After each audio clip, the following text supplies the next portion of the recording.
Hello, ladies and gentlemen. Thank you so much for organizing committee having me today. Many thanks for International Society for Ethnopharmacology. My presentation is entitled Ethnopharmacology in Chile, Status, Opportunities, and Challenges. My name is Javier Echeverria. I am professor of University of Santiago, Chile.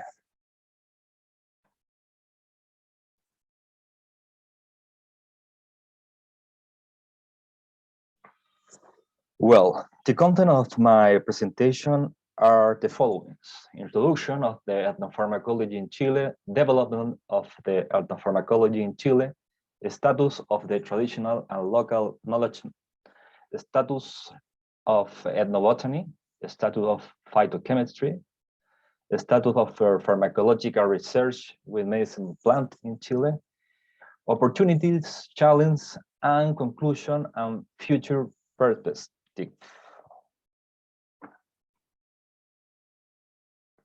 Well, Chile is a country of the interest to ethnopharmacology because it's a great well of geographic, cultural, and biological diversity.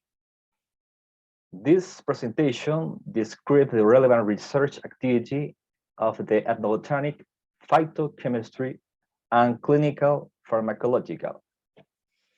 Special attention will be paid to analyzing ongoing attempts to include formulations based for medicinal plants, local and global challenges related to the access to benefit-sharing biological resources, efforts to mitigate climate change, and preservation of the traditional knowledge in medicinal plants. Well, Chile is a three-continent country in the continent, American continent, and Oceania and Antarctic. It's the longest country in the world, around the 4,300 kilometers. The population is around the 18 millions. The population is distributed mainly in the central zones, is in the menor proportion is northern and southern of Chile. We're in relation to the climate condition. Chile is very diverse in climatic condition. It's very arid in the north of Chile. Yes, this is a landscape of the north of Chile. This is a Mediterranean and continental climate in the central zone of Chile. And the southern Chile is very cold, or is a polar condition in this landscape with the glacial.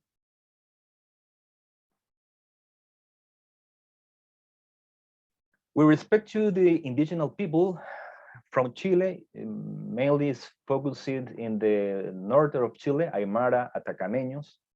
In the Oceania is Rapa Nui, yeah, and in the north, in the southern and central zone is the Mapuche people. It's very diverse indigenous people from the very rich local knowledge and traditional use of medicinal plants.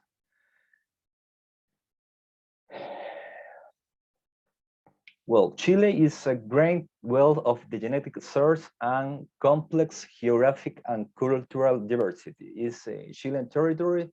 It's very diverse. It's one of the most rich and most endemic flora in the world. The flora of Chile for vascular plant is over to 4,500 taxas. Is highly endemic flora. Around the 50% of the flora is endemic.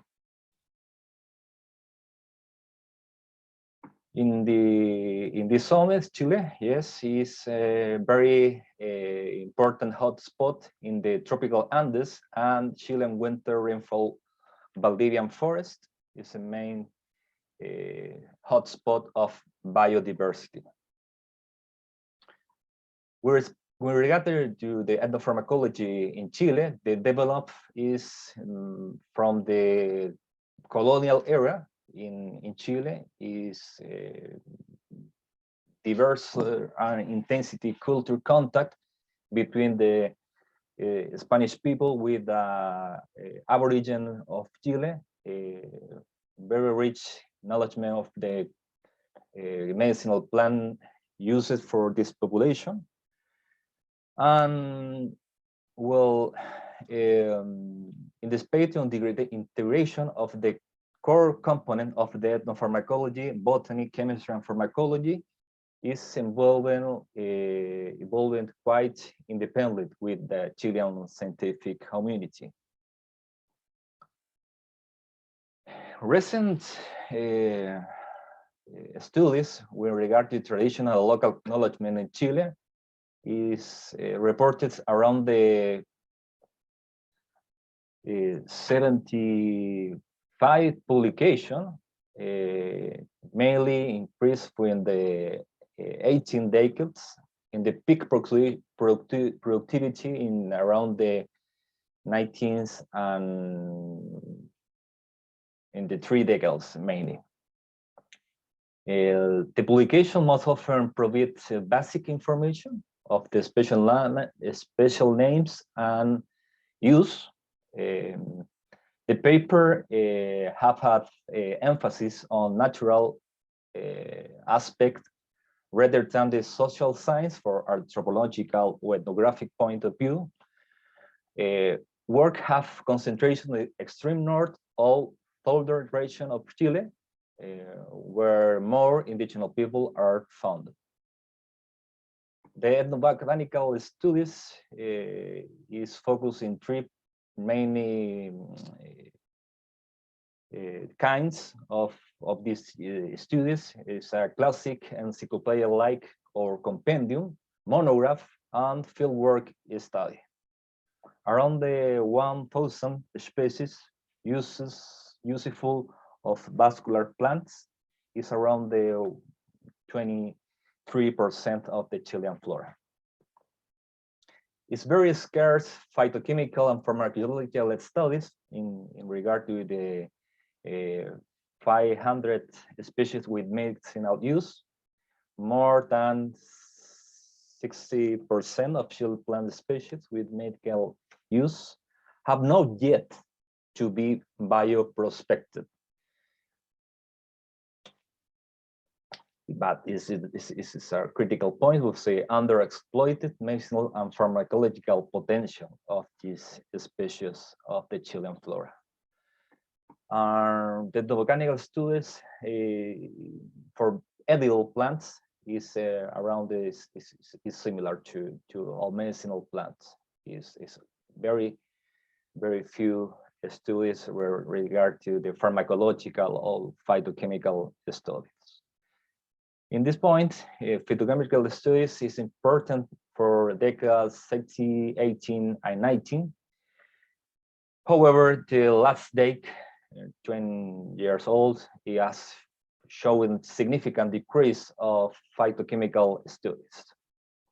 Can be explained for retaining mainly research in the area and lack or null generational change in this area. Pharmacological studies is focusing the development of pharmacology in Chile is very close linked to the natural products.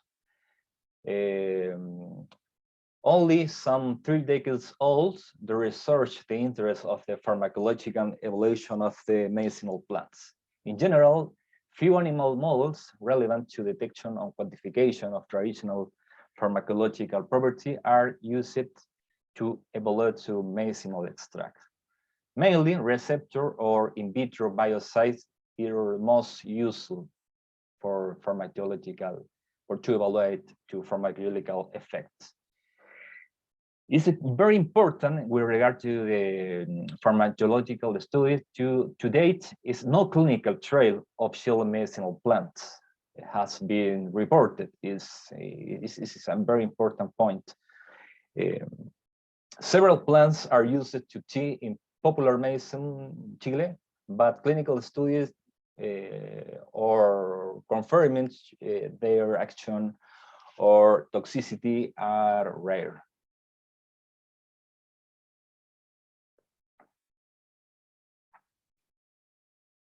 Where with respect to the key factor for the poor development of the pharmacological study in medicinal plant of Chile is inherent interdisciplinary. The ethnopharmacology is a fierce barrier in scientific community.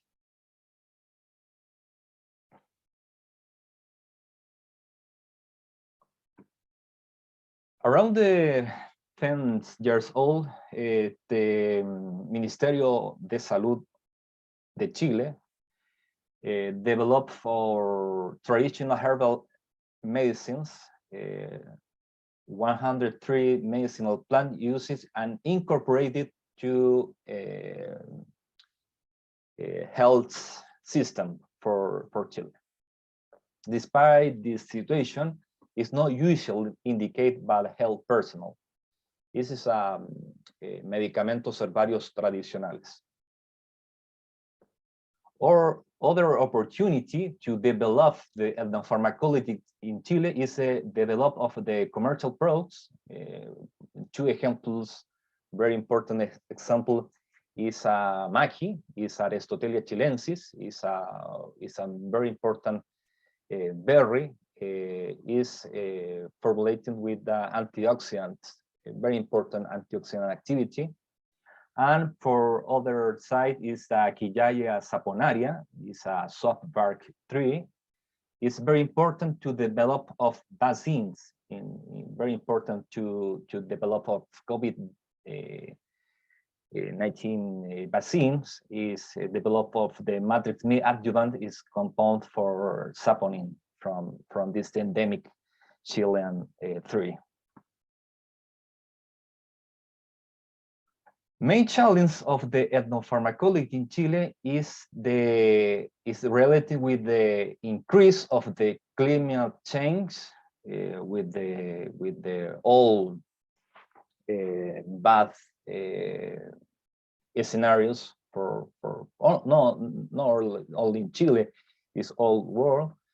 The development of the monocultures, the mining industry, the forestry industry is will attend with the biodiversity in Chile, and the introduction of the pharmaceutical industry to replace the use of traditional practice is decrease flora biodiversity, the industry and climate change, and the decrease of the number of the phytochemists and natural product chemists, and decrease, a very important decrease of the research fund to develop investigation of the medicinal plants and pharmacological activities. The main challenge is a point of view of the taxonomy, improve the botanical taxonomical skills to scientists, the big data, the create of database of the medicinal plant, natural products, pharmacological activity, and traditional knowledge. The funding, increase the national funding, start the clinical research, preclinical and clinical studies, interdisciplinarity, very effective and multi and interdisciplinary approach between chemists, pharmacologists, biologists, botanists, anthropologists, and archaeologists. New approach, they developed new link or focus. For example, archaeoethnopharmacology, my research line. Dissemination of the research result outside of academic, mass public, access and benefit and sharing in respect to the right of the original keeper and traditional knowledge, and the national and international law relating to the protection and equitable and suitable use of biodiversity, for example, the design for Nagoya protocols. Other challenge is investing and cooperating with the industry. Few laboratories have established long-term cooperative arrangements with pharmacology laboratories. The information gaps, dozens of reports of pharmacological activities of crude extracts without any complementary phytochemical investigation, or hundreds of the compound isolated from plants without pharmacological evaluation. This is an information gap is necessary to solve. Visibilization of the natural product research encountered the various laboratory, but is a major research focus or priority. Is few considered main research focus or priority. The bad perception, the ethnopharmacology as a lower status with respect to the other high-tech areas is affects very important to the scientific community. Is no view with the good aids, the relation with natural science with social science, and the funding. The funding is a critical for develop the ethnopharmacology in Chile. The ethnopharmacology is inherent interdisciplinary research approach, but it's not easily classification. It's a more classical area for support. This is a very additional difficult to strange national funding system for science and technology. To conclude, it's very important to most tricky aspect to ethnopharmacological in Chile today is the grand contrast between what could be potential given and what is. In other point of view, is necessary that research have clear goals, is for to serious and cooperative in nature, and the funding agencies are sensitive to the peculiarity of the fields, and the potential of a concrete achievement from the natural or scientific point of view is undeniable. We hope that recent interest in conservation, suitable development, and inclusion of the field therapies in the official healthcare is a signal of the new cycle of the natural product research in Chile. However, the achievement of the field development of the ethnopharmacological in Chile, it seems crucial to have research follow sequential step and better integration of the professional from agronomy, botany, ethnopharmacology, ethnobotany, phytochemistry, and basic and clinical pharmacology. Thank you so much for your attention.